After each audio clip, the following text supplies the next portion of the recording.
The health department on Friday says 3 of the 14 children who died after receiving Dengvaxia had dengue despite immunization. The conclusion was reached by the University of the Philippines Philippine General Hospital team tasked to investigate the cases. Health Undersecretary Enrique Domingo says the tissue samples of the 3 cases still need to be studied further.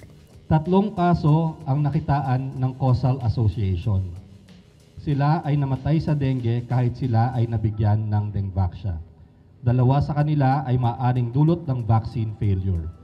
Domingo adds the other children died because of other diseases they happened to develop after getting their last shot of Sanofi Pasteur's Dengvaxia vaccine.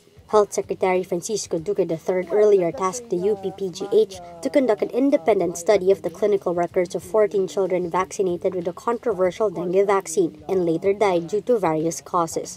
It was part of the DOH's efforts to address the concerns of the parents of some 837,000 grade schoolers who got the vaccine through the agency's now suspended dengue vaccination program.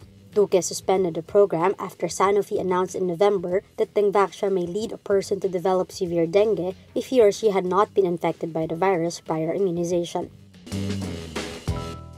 Senate President Coco Pimentel says he is hopeful Congress will be able to craft a new constitution before the May 2019 midterm elections. Pimentel is one of the staunchest advocates for a shift to a federal form of government. He says the government can schedule a standalone plebiscite should a draft be ready by June or July this year. Pimentel says this will need a special budget of around 7 to 8 billion pesos. Speaker Pantaleon Alvarez earlier pushed for a May 2018 plebiscite to coincide with the scheduled barangay and Sangguniang Kabataan elections. But that leaves Congress a mere 4 months to come up with amendments to the 1987 Constitution. The shift to a federal form of government is among President Rodrigo Duterte's biggest advocacies. The Land Transportation and Franchising Regulatory Board will not process new applications for ride-hailing services permit and will only process applications that were received as of July 2017. LTFRB earlier said franchise applications for ride-hailing companies would open next Monday, but was later moved to March 5 to give more time to finalize the list of eligible drivers. LTFRB board member Eileen Lizada says it would work with Grab, Uber, and U-Hop to complete the database of all drivers applying for provisional authority. Lizada also says hatchbacks and other compact or smaller sedans are allowed to apply as long as fare rates are lower than sedans.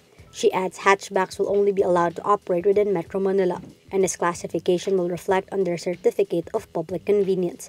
The LTFRB earlier set a cap on permits at 45,700 units nationwide, sparking a debate among ride-hailing companies on whether it is the right number of units based on the demand. The Transportation Department has ordered the LTFRB to review the cap. Securities and Exchange Commission Commissioner Blas James Viterbo resigns on Wednesday supposedly because of health concerns. Viterbo steps down 3 years before the end of his term. SEC Chairman Teresita Herbosa says Viterbo is prioritizing his medical checkup since he has irregular heartbeat. Viterbo did not take part in the SEC probe into Rappler's alleged violation of the Constitution. The SEC revoked Rappler's incorporation papers and declared null and void the Philippine depositary receipts issued to Umidyar Network. Rappler and its parent firm Rappler Holdings on Monday filed a petition for review questioning the revocation of their certificates of incorporation before the Court of Appeals. Herbosa and SEC spokesperson Arman Pan are asked about the reason for the non-participation of Viterbo in the SEC decision over Rappler, but they have yet to reply.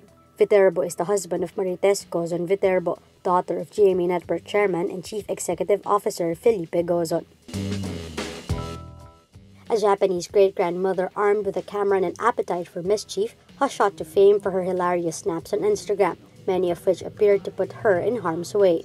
Kimiko Nishimoto, who is closing in on her 19th birthday, has amassed more than 42,000 followers in just 2 months since she started regularly posting her photos on Instagram. The goofy photos show Nishimoto riding a broomstick like Harry Potter, or even more alarmingly, knocked over in an apparent traffic accident. But she says she has never injured herself taking a photo. Nishimoto, who only took up photography at age 72, says she quickly became hooked on the hobby after being invited to join a local class.